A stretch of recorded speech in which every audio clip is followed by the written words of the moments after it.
নমস্কার বন্ধুরা, আপনারা দেখছেন কুকিং হাউস অফ অনিমা। আজকে দেখতেই পাচ্ছ ইলিশ মাছের মাথা ভাজা করছি। হ্যাঁ, আজকে ইলিশ মাছের মাথা দিয়ে আমি পুঁই শাক রান্না করব। তার জন্য ইলিশ মাছের মাথাগুলো আমি ভাজতে দিয়ে দিয়েছি, প্রায় ভাজা হয়ে এসছে। আর পুঁই শাকগুলো দেখো আমি এইভাবে কেটে ধুয়ে নিয়েছি।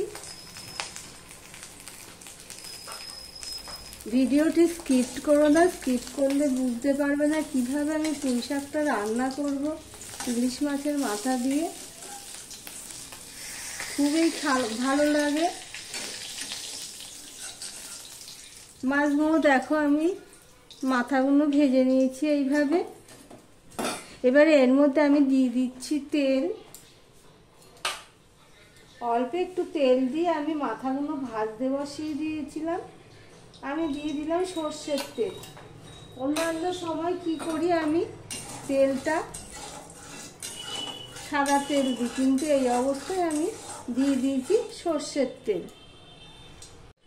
তেলটা হয়ে গেলে আমি দিয়ে দিলাম নুন, দিয়ে দিলাম একটা তেজপাতাকে দুভাগ করে দিয়ে দিলাম,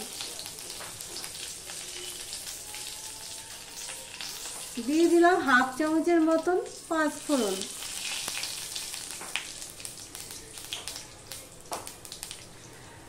আমি এখানে গ্রেট করা আদা নিয়ে নিয়েছি 1 চামচের মতো, সেটা আমি দিয়ে দিলাম, গ্রেট করা দিলাম কিন্তু। আর এখানে দেখো 3টে কাঁচা লঙ্কা নিয়েছি, এগুলো আমার টবে হয়েছে সেই লঙ্কায় না আমি দিয়ে দিলাম। একটুখানি হলুদ দিয়ে দিলাম, নাহলে তেলটা ছিটবে। পাঁচফোড়নটা হয়ে যাওয়ার পরেই কিন্তু আদা আর কাঁচা লঙ্কাটা আমি দিয়ে দিয়েছি। এবার দেখো আদাটা হতে থাক, আমি কি কি নিয়ে নিয়েছি। আলু, মিষ্টি কুমড়ো, পটল, বেগুন, এগুলো আমি নিয়ে নিয়েছি, সেগুলো আমি দিয়ে দিচ্ছি।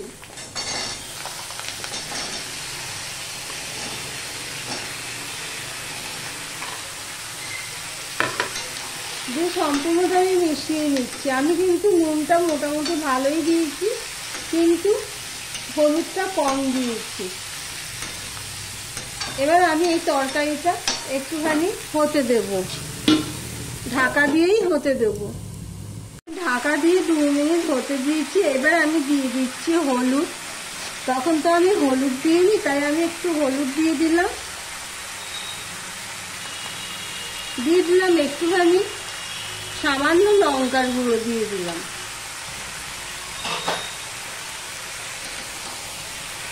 দিয়ে সম্পূর্ণটা এখন বন্ধুরা মিশিয়ে নিচ্ছি। এটা কিন্তু যারা ভিডিওটি দেখছো লাইক দিতে ভুলে গেছো, চট করে একটা লাইক দিয়ে কন্টিনিউ করো বন্ধুরা।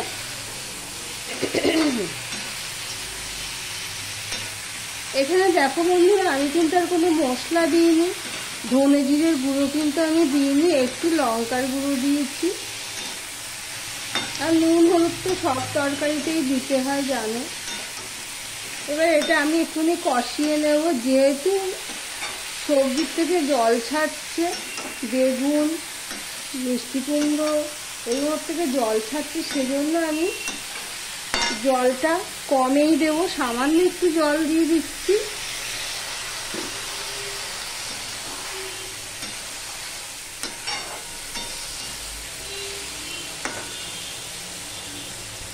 সামান্য একটু জল দিয়ে দিয়েছি, দেখতেই পেয়েছো মিশিয়ে নিয়ে। এবার আমি পুঁই শাকটা দিয়ে দেব।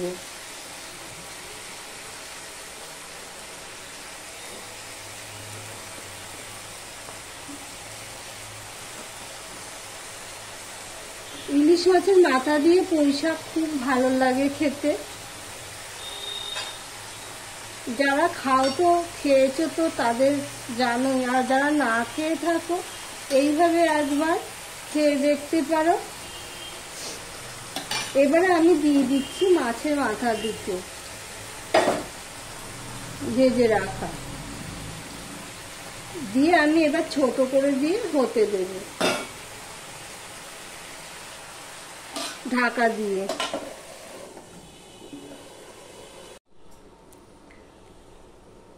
আমি প্রায় প্রায় 3 মিনিট মতন ঢাকা দিয়ে রেখে দিয়েছিলাম। দেখো কতটা কমে গেছে। যেহেতু জল দিয়েছি না, সেজন্য আমি আর উপর নিচ করিনি তরকারিটার মধ্যে, জল দিয়েছি ওই জন্য। এবার তোমাদের সামনেই আমি তরকারিটা উপর নিচ করে দিচ্ছি।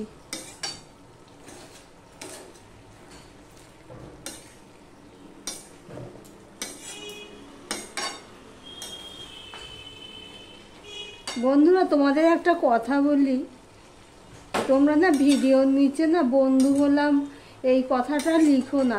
কি হয় বলো তো, ভুলেও যায় আর খুঁজে পাওয়া যায় না। তারপর কি করো তোমরা, সাবস্ক্রাইবটা আবার কেটে নাও। তোমরা যদি কমিউনিটিতে গিয়ে লেখো যে বন্ধু হলাম, তাহলে কিন্তু আমি ব্যাক দেবো, সময় লাগবে দিতে, হ্যাঁ, কিন্তু আমি ব্যাক দেবো। তোমাদেরকে অনুরোধ করছি, কমিউনিটিতে গিয়ে তোমরা যারা বন্ধু হতে চাও কমিউনিটিতে গিয়ে লিখবে। দেখো বন্ধুরা, মাছের মাথাটাও না ভাপে নরম হয়ে গেছে, তবু আমি এখন আর ঘাঁটবো না। আবার সম্পূর্ণটা আমি দেখো উপর নিচ করে দিয়েছি, দিয়ে আমি আবারও ঢাকা দিয়ে দিলাম। আমি অফ ক্যামেরাতে ঢাকনাটা তুলে নিয়েছি। এবার দিয়ে দিচ্ছি চিনি। আমি দেখেও নিয়েছি পুঁই ডাঁটাটা সিদ্ধ হয়ে গেছে, আলু সবজি তো সিদ্ধই হয়ে গেছে, পুঁই ডাঁটাটাও সিদ্ধ হয়ে গেছে, আর সবজিগুলো সবই সিদ্ধ হয়ে গেছে। বন্ধুরা, একটু জল রয়েছে, জলটা না দিলেই হতো, কিন্তু আমি তবু একটু জল দিচ্ছি তাড়াতাড়ি হওয়ার জন্য। এবার চিনিটা দিয়ে সম্পূর্ণটা মিশিয়ে নিলাম, যেহেতু পুঁই শাক সেই জন্য। তোমরা কে কে পছন্দ করো এরকম রান্না, কমেন্ট করে জানিও। দেখো চিনিটা দিয়ে সম্পূর্ণটা আমি মিশিয়ে দিয়েছি। এবার আমি আরেকটুখানি ঢাকা দিয়ে হতে দেবো। তরকারিটা প্রায় হয়ে এসছে, আর একটু হবে। আমি ঢাকা দিয়েই হতে দিচ্ছি। দেখো বন্ধুরা, ঢাকনাটা তুলে দেখতেই পাচ্ছ, খুব সুন্দর একটা রেসিপি।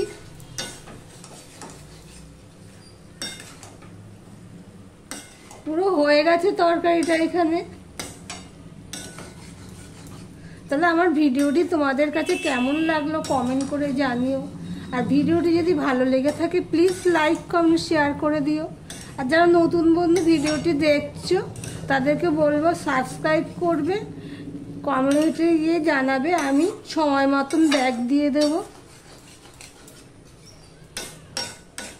তোমাদের সামনে থেকে দেখাচ্ছি তরকারিটা কি সুন্দর লাগছে। দেখো, একদম মশলা কম দিয়ে, গুঁড়ো লঙ্কা সামান্য দিয়েছি, কাঁচা লঙ্কা দিয়েই করেছি। তাহলে ভিডিওটি আজকের মতন এখানেই শেষ করলাম। আবার অন্য কোনো রেসিপি নিয়ে চলে আসবো, সঙ্গে থেকো বন্ধুরা।